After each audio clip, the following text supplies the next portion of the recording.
coronavirus. Today we have several officials who are going to be speaking to this issue, and I would like to begin by recognizing John Silcox from the Fairfax County Health Department.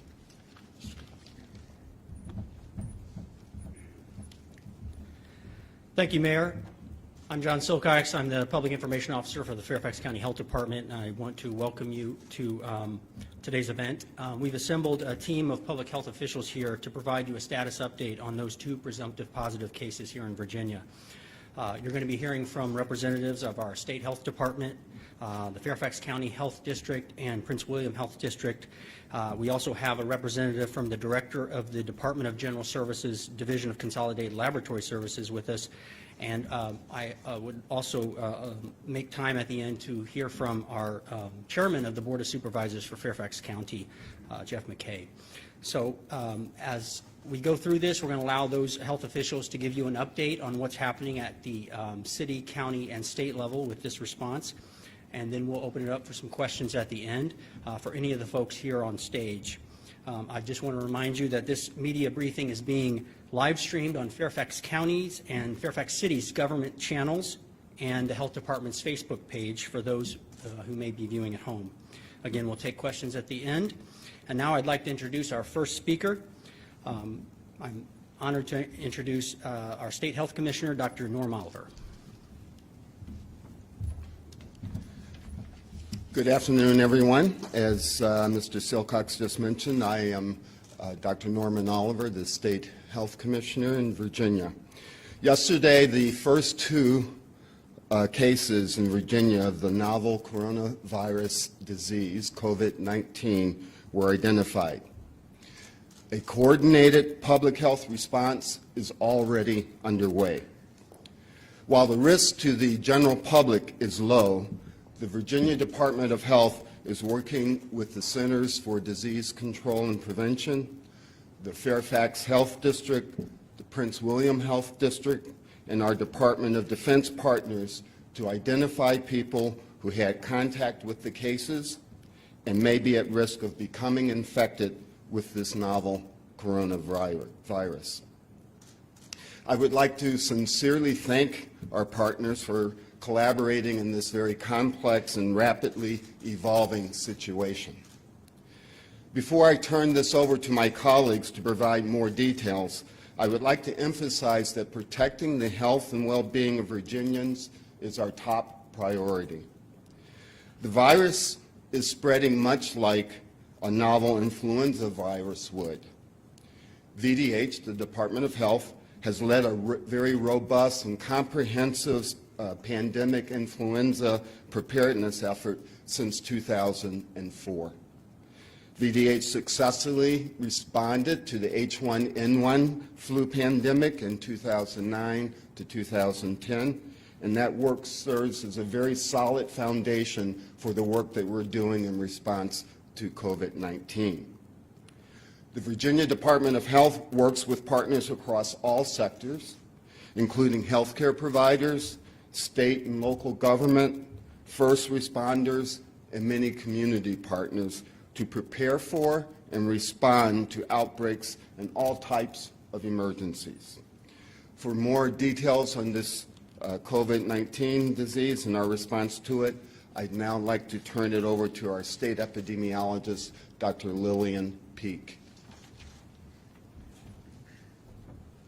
Good afternoon, everyone. Testing for the patient at Fort Belvoir was conducted at Walter Reed National Military Medical Center. Testing for the patient from Fairfax City was conducted at the Department of General Services Division of Consolidated Laboratory Services in Richmond, Virginia. Both tests will be confirmed at the Centers for Disease Control and Prevention.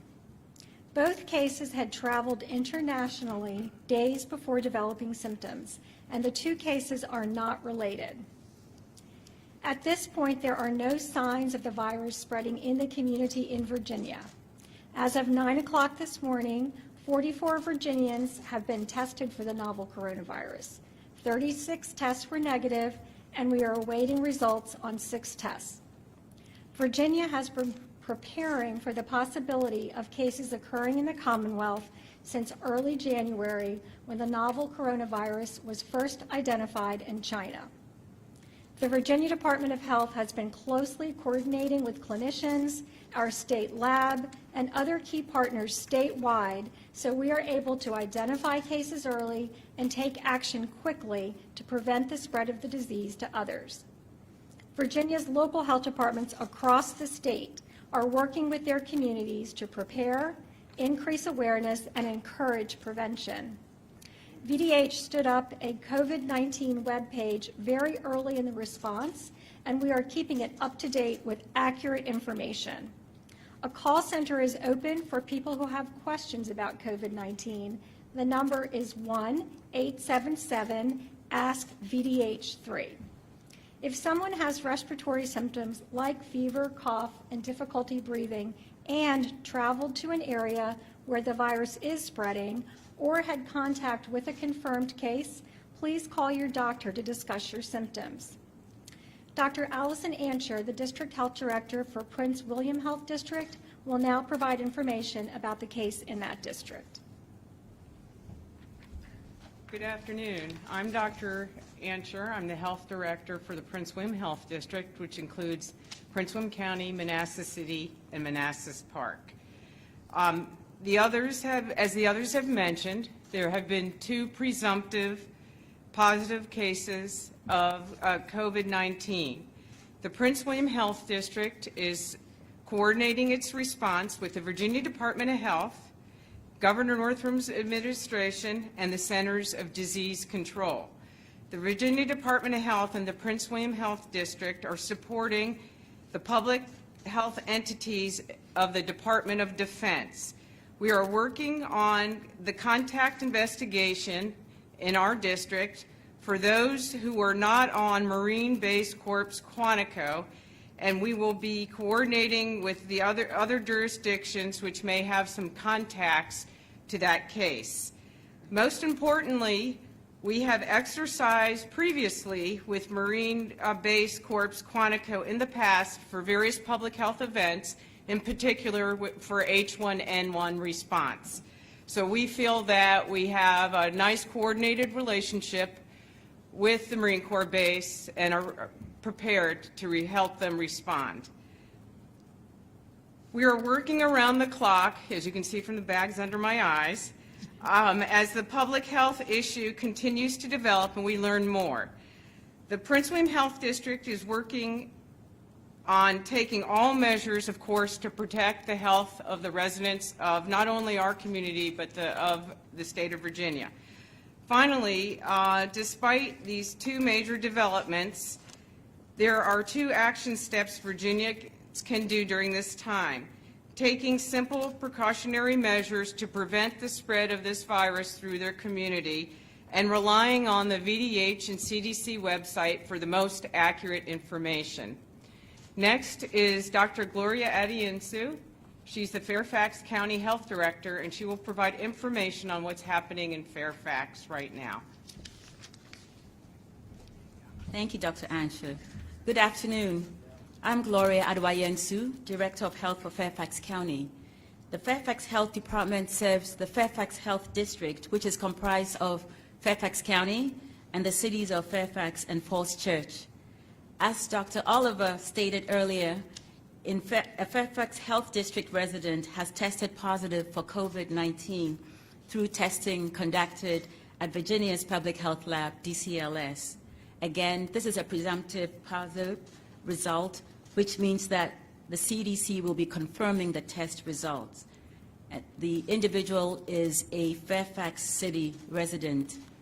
And while we await confirmation of the test result, we are taking public health actions and are working closely with our city, county, and state partners to monitor the patient and identify any close contacts who may have been exposed and would require testing or monitoring for symptoms of COVID-14. Fortunately, the individual had limited contact with others while ill, and therefore the risk to the general Fairfax community remains low. Next, Dr. Ben Schwartz, who is a medical epidemiologist and Director of Population Health and Epidemiology at the Fairfax County Health Department, will provide specifics about the case.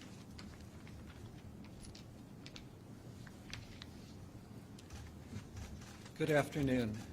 I'm Dr. Benjamin Schwartz. I'm the Director of Epidemiology and Population Health at Fairfax County Health Department.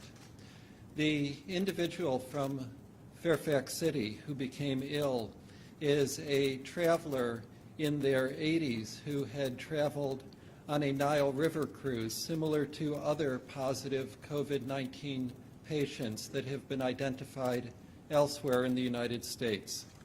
The patient developed symptoms of respiratory illness on February 28th and was hospitalized on March 5th with symptoms of fever, cough, fatigue, and shortness of breath.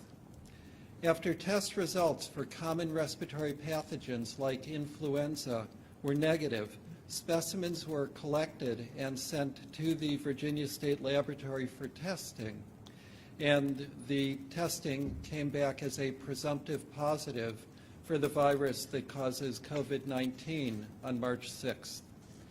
The individual remains hospitalized and is in stable condition.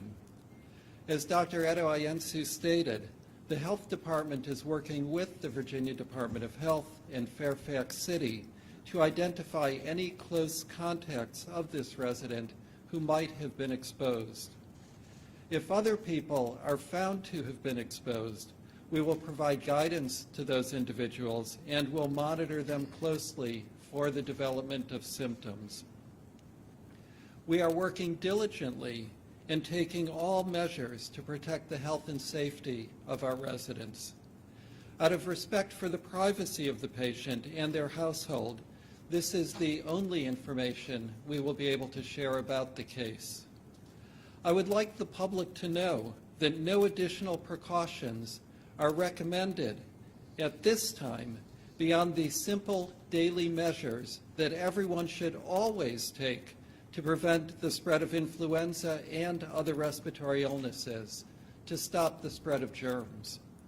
These precautions include washing your hands thoroughly with soap and water for 20 seconds, covering coughs and sneezes, staying away from others who are sick, and if you yourself are sick, staying home and away from other people until you are well.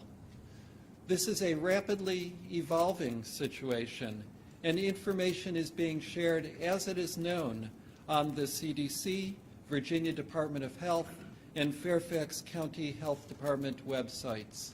Thank you. Next, we'll hear from the chairman of the Fairfax County Board of Supervisors, Jeff McKay. Thank you, Dr. Gloria, and good afternoon, everyone. And I want to also thank all of you for coming out to attend and to help us in messaging with the community. I also want to thank the mayor, the folks from the city council who are here, and acknowledge a few other folks in the audience who are here as well. Our superintendent of public schools, Dr. Brabrand, and the chairman of our Fairfax County Public School Board, Karen Corbett Sanders. Thank you all for being here as well. Just a few things I want to touch on. First, while this is obviously a very important evolving situation, I am imploring the public to come to Fairfax County as a trusted source of information, that there is a lot of misinformation out there, and frankly, we need to make sure people go to trusted sources to get information about this evolving situation. The second thing is that Fairfax County has in place plans for exactly this type of situation. As you might expect, we're a well-resourced county, and we have sophisticated plans to deal with this type of epidemic in place that have been in place for over a decade. And so we are ready to deal with whatever comes our way, and we want to make sure the public has that confidence. And lastly, and probably most important, is that no one should panic. As has been stated before, if folks adhere to the basic daily guidelines that have been mentioned before, the good hygiene recommendations, that is the number one thing we need from the public at this point, to adhere to those things and to not panic as this situation evolves. We will constantly message out to the community updated information, and we hope that everyone in the community helps us by making sure that they are spreading the proper information and following the advice that has been given today. So thank you. Thank you, Chairman McKay. We're going to go ahead and open up to questions. Before we do, just a couple of quick reminders. As you heard from Dr. Schwartz, we are not providing any additional case details to ensure patient confidentiality, but we do have a number of experts, as you heard from here, who can speak to the actions that we're taking to respond to these cases and what we're asking our community to do. Also want to remind you that this full media briefing is continuing to be available on the Fairfax County Government channel and the City of Fairfax Government channel, as well as the Health Department's Facebook page. There are folks around with microphones, so if you have a question, if you could raise your hand and we'll take your question on the microphone so everyone can hear.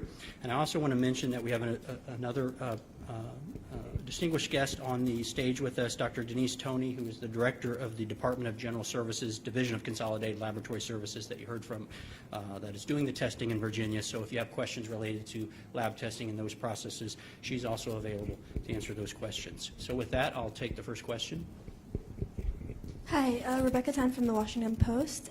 Question for anyone on stage who's able to answer, really.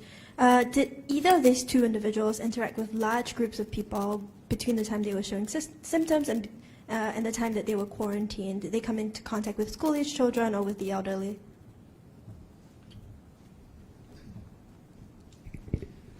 In terms of our Fairfax City resident, the number of contacts that they had is very limited.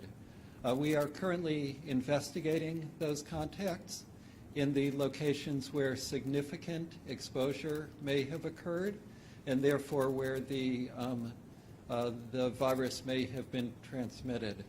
But the number is limited, and we are reaching out to each of those contacts, finding out more information about the exposure, and then we will provide guidance to them based on that exposure.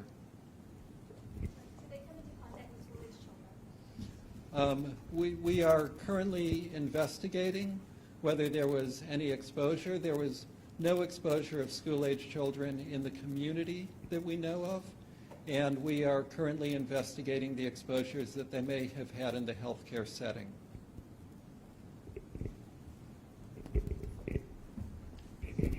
Hello, my name is Chang Lee. I'm a reporter from the Korea Times.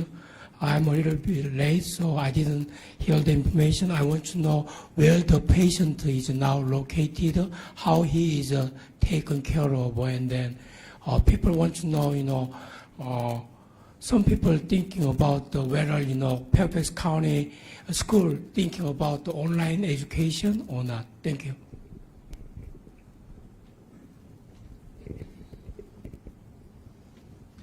At this point, we are not releasing the name of the hospital where the patient is located because of his privacy and confidentiality. What we can say is that the patient is in stable condition and is not in intensive care.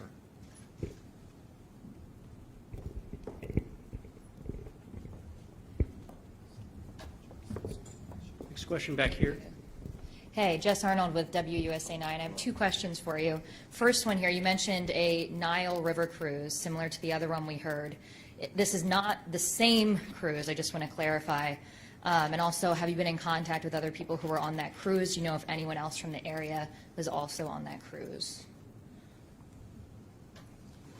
To our knowledge, it is a different boat than the one that several of the other cases had been on. We don't know a lot of details about this cruise or other potential ill people who had been on this particular boat at that time. We also don't know of any other residents in Fairfax County who were on that cruise other than the spouse of the patient. Okay, and is the spouse of the patient showing any symptoms?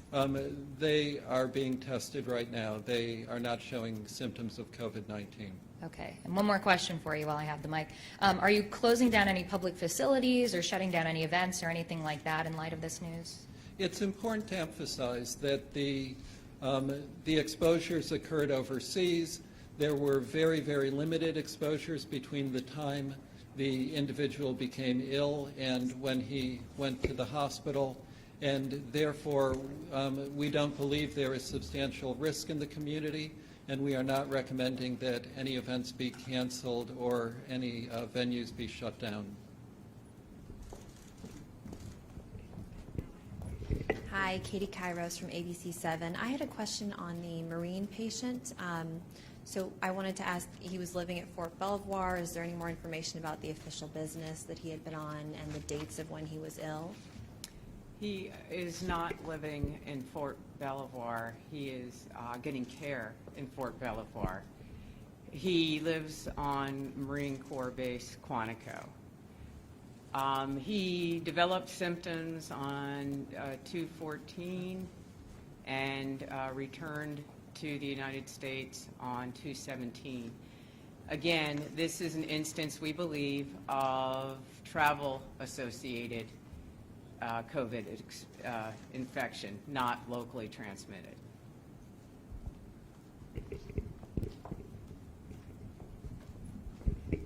Again, on the Marine, did he return home to the base before receiving care in Fort Belvoir? And secondly, within Fort Belvoir, has he been moved anywhere, or has he been in a medical facility? To be honest with you, I can't comment on his care at Fort Belvoir. This is a Department of Defense individual. We are the supporting agency. He did come home and did not report symptoms until he was home a couple days.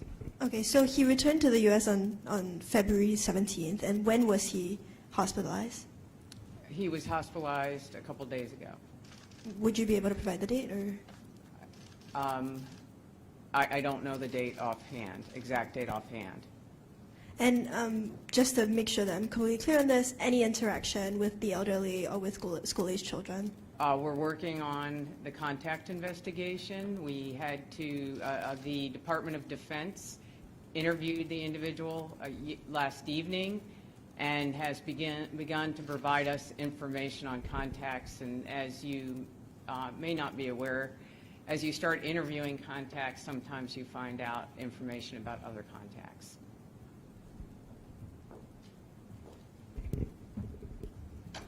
Question in the back.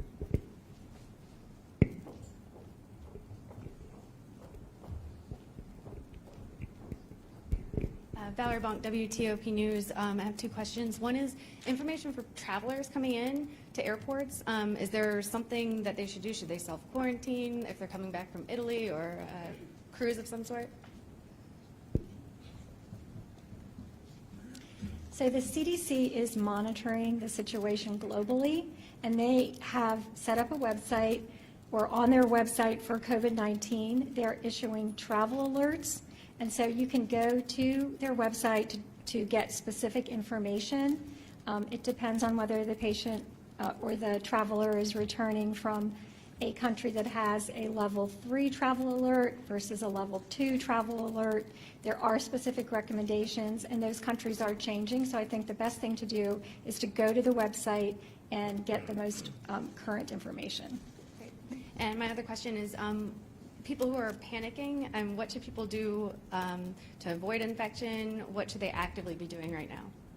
So the most important thing right now in Virginia, because we do not have any signs of COVID-19 spreading in our communities here, is to stay tuned to what's going on.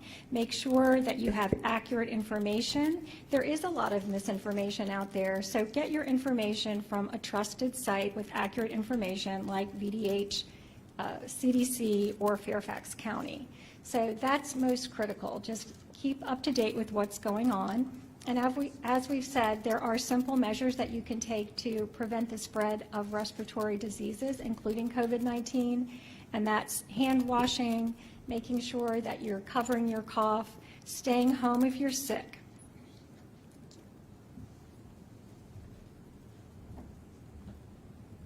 We'll entertain a couple more questions, so I have one here.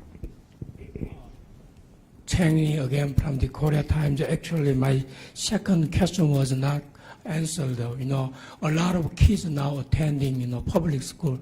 As I remember, around 200,000 kids, you know, attending, and then their parents are very much worrying about what happened the last weekend. You know, the Marine soldier, and then this, you know, the person from the night travel. So this morning I talked with some parents. They told me about maybe Fairfax County School, you know, might be thinking about the online education because now that's what's happening in Korea. Now parents, they do not want to send their kids to the schools. And then I have a question directly, you know, Chairman Jeff McKay, you know, how are you going to respond to this? What's happening right now? Thank you. Yeah, so good question, and as I mentioned before, our Superintendent of Public Schools is here. I think at this point in time, the message is very consistent with what we've already heard, which is if your child is having any symptoms or is ill, don't send them to school. The basic things, the basic guidelines, hand washing, those things are good advice, particularly for young people that we say all the time. But at this point in time, there's no reason for the schools to close schools, and if there is eventually that possibility, then that will be something that will be decided by the Fairfax County Public Schools Superintendent, and it'll be based on information that they receive that concerns them enough to do that. But at this point in time, there's absolutely no reason to do that. I will also say that the schools are very closely monitoring the situation, and I would encourage all parents, and as a parent myself, I've made sure that I've done this, encourage all parents to sign up for communications from FCPS directly. They've been messaging out critical information to the community the last several days. Folks should sign up to get their emails, to get the information that comes out from FCPS, because they're constantly communicating with the community on that.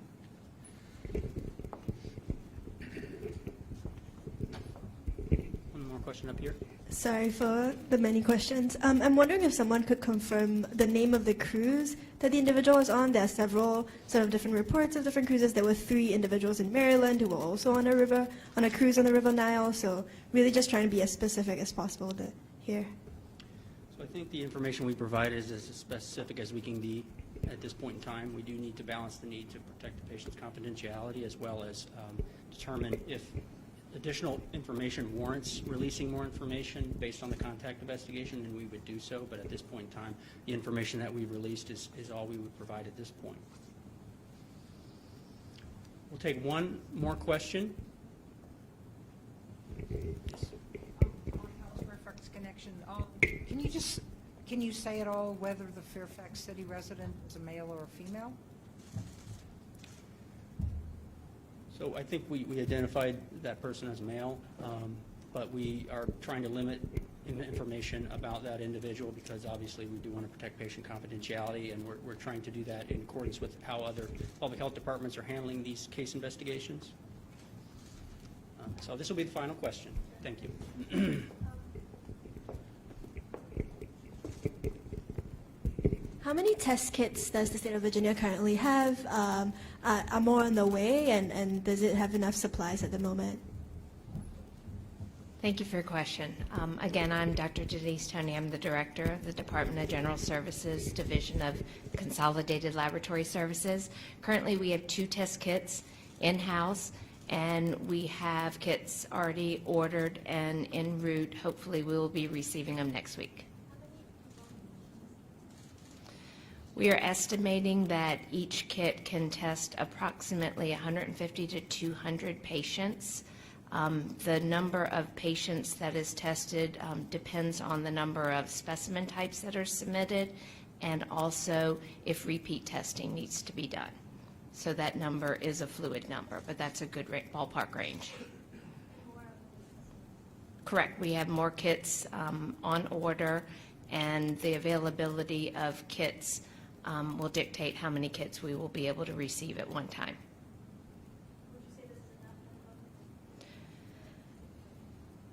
Currently, we have adequate capacity to test all the specimens or all the patients that we are currently receiving. So we do have the capacity to handle the volume now.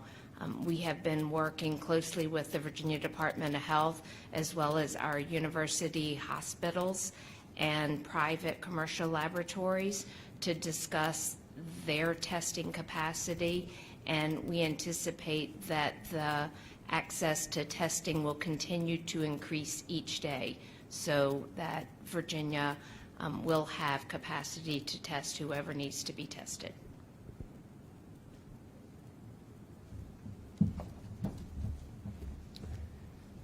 So with that, I'd like to turn it over to Mayor David Meyer to close us out. Thank you.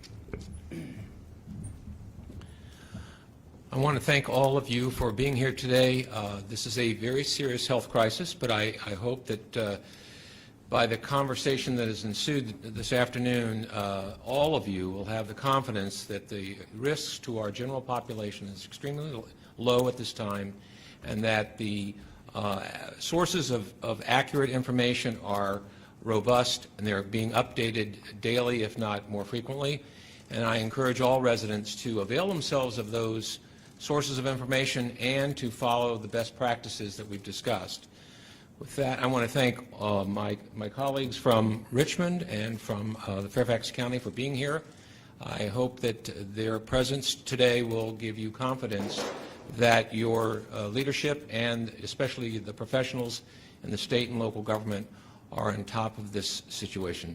So thank you very much for your presence today and for all of you being here.